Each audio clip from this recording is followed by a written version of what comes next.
ایک دفعہ میں لاہور گیا، وہاں کے دوستوں نے کہا کہ سیر کرتے ہیں، آپ کہیں جاتے نہیں ہیں، بس مدرسے میں پڑھاتے رہتے ہیں، تو سیر کرتے ہیں لاہور کی، کہاں سے شروع کریں؟ میں نے کہا ریونڈ سے شروع، ریونڈ سے کریں، وہ اہل حق کا مرکز ہے، وہاں پوری دنیا انسانیت کی فکر ہوتی ہے، وہاں احیاء دین کا ایک عظیم نظام ہے۔ میں وہاں گیا اور میں نے وہاں چکر لگایا، مغرب کے آس پاس یہ طارق جمیل کو میں نے دیکھا، دور سے مجھے سلام کیا،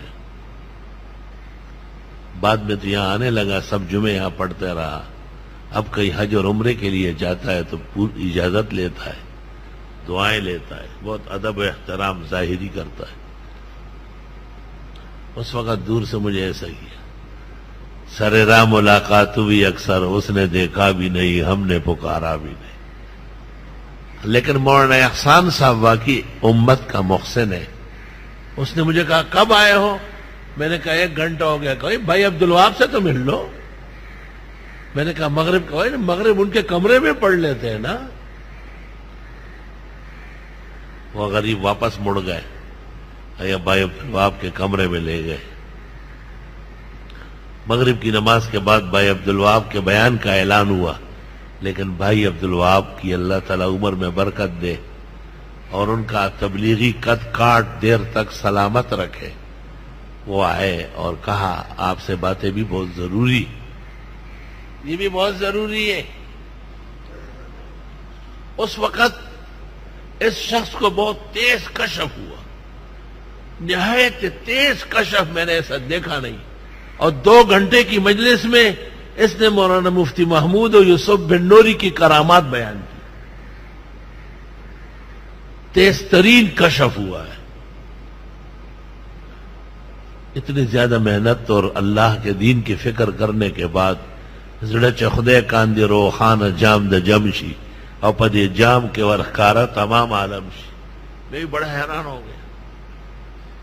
ان میں سے ایک واقعہ یہ سنایا کہ ایک ملک میں ہم تبلیغ کے لیے گئے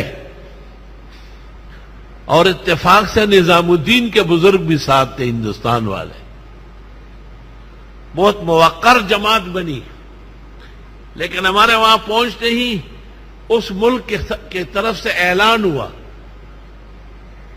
کہ یہاں کسی اسلامی تبلیغ کی اجازت نہیں ہے، اور یہ حالت تھی کہ کوئی شخص ہم سے کھڑے ہو کے بات نہیں کر رہا تھا۔ ہم بہت پریشان تھے، اپنے ہوٹلوں میں ٹھہرے ہوئے تھے، مسجد میں جائے تو وہ معذرت کرے، کسی دکاندار کسی اور سے تو وہ کہے کہ آپ کو پتہ نہیں کتنا سخت اعلان ہوا ہے۔ اتنے میں ہمیں پتہ چلا کہ یہاں پر ایک اجلاس ہے کئی ملکوں کا، اور پاکستان کی طرف سے جو وفد آیا ہے اس میں حضرت مولانا مفتی محمود صاحب تشریف لائے۔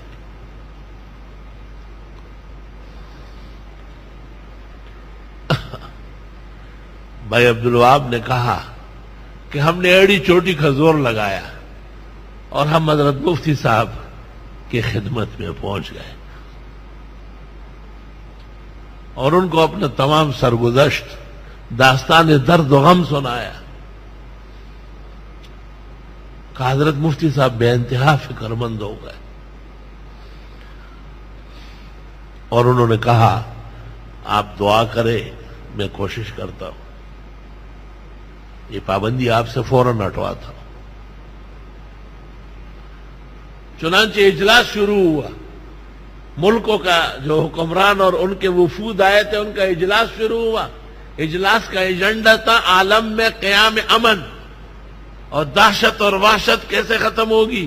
حضرت مفتی صاحب نے گزارش کی کہ مجھے اس پر بولنے کا موقع دیا جائے۔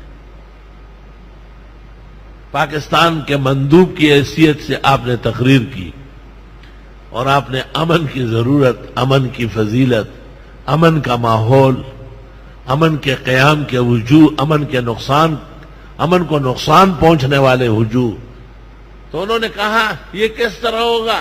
آپ نے کہا ہمارے ملک میں ایک جماعت ہے، وہ لوگوں کو صرف اور صرف دین بتاتے ہیں، خیر اور عدل اور شرافت سکھاتے ہیں۔ اس بادشاہ نے کہا ان کو یہاں بھیجو۔ آپ نے کہا وہ آ چکے ہیں، ان پر پابندی لگی ہے۔ آپ نے وزیر کو فوراً دے کر نشریات کو کہا ابھی ٹیلی ویژن پہ اعلان کرو کہ وہ جہاں ہے انہیں فل اجازت،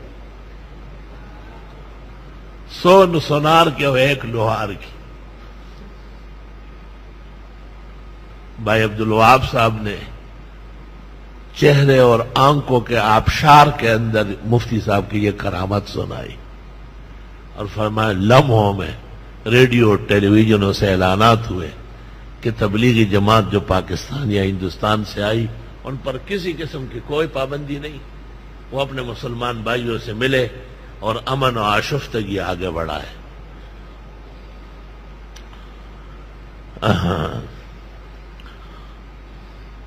تبلیغی موقف اور ان کے بعض وجوہ کی اصلاح علماء پر فرض ہے، لیکن اس سے کوئی کم دید اور نادید یہ سمجھے کہ ہم ان کے مخالف ہیں یا وہ اور ہم اور ہیں، اس جیسے اجہل الجاہلین دنیا میں نہیں ہو۔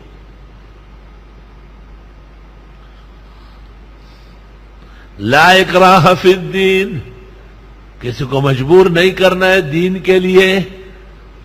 تبلیغ میں اکراہ نہیں ہے، اس لیے علماء کہتے ہیں تبلیغی کی زبان نرم ہونا چاہیے۔ تبلیغ والے نہیں کہہ سکتے کہ بدعتی کے پیچھے نماز نہ پڑھو،